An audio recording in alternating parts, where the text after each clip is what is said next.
The Ring of Five has kidnapped the children of the world's leaders, and only you, a master ninja, can stop this madness and return the children. And with that begins one of the legendary Sega franchises, Shinobi. You take on the role of Joe Musashi, and use your mighty shurikens to eliminate all 5 bosses that make up the Ring of Five. In the Japanese version, the crew was referred to as Zeed, but for some reason that just wasn't cool enough for Sega of America. The original arcade cabinet was released in 1987, and this Master System port was released the following year in 1988.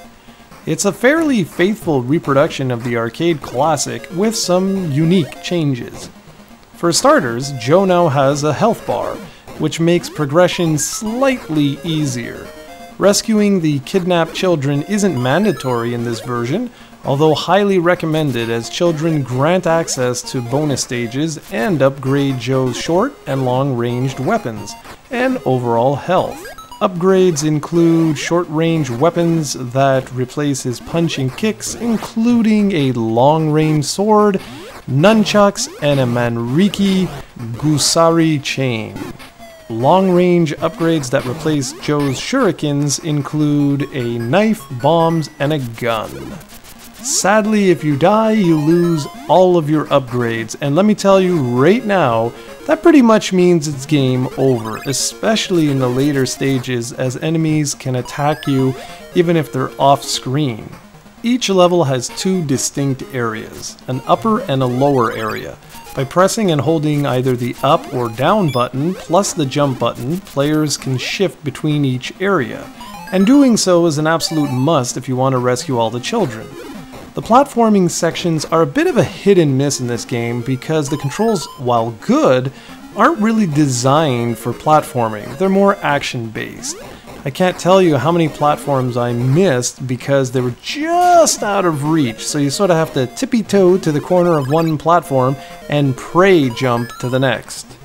Ninja magic, or ninjutsu, is also in the game, although unlike in the arcade version, which featured 3 buttons, here you have a very specific way of actually using magic attacks. You have to clear a bonus round, then if you're lucky, get an actual icon for a ninjutsu, then defeat 10 enemies during the next level, and finally press and hold button 2 and then press button 1. That's ridiculously complicated, and considering how random it is that you actually get a magic attack, I found myself playing without really worrying too much about them. There are 6 different types of ninjutsu, including metal binding magic, which freezes enemies in place, invincible magic, which does, well, as you'd imagine, 8 hands magic, which releases 8 versions of Joe Musashi all over the screen, killing just about everything.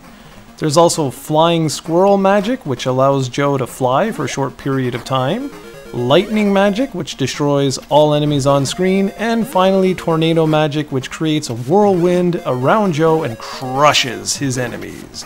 The hit detection is one area of the game that could have used a little bit of refinement. It's not horrible, but I did have a few issues. For close range attacks, I found enemies would hit me even though I clearly hit them first. Dodging some enemy projectiles would also prove futile, as they'd hit me even though I ducked before they touched me. It was kind of bizarre. And I also wish the rate of fire of the shurikens was increased because it feels just way too sluggish at times, especially when you have a large number of enemies coming after you one after another. For a 1988 Master System game, everything is quite detailed. Sure, it's a graphical downgrade compared to the arcade original, but not by as much as you would think.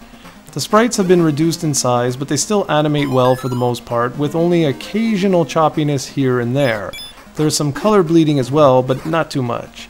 The music is kind of bland though. There's really only one song that plays throughout all the main stages and then one for the bonus stages.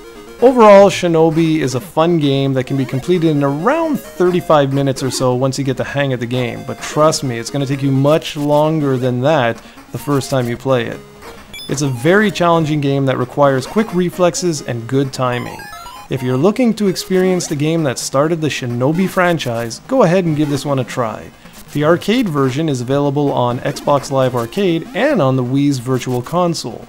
The Master System version can be yours for only $12 or so. So if you like what you see in the video, go ahead and pick it up.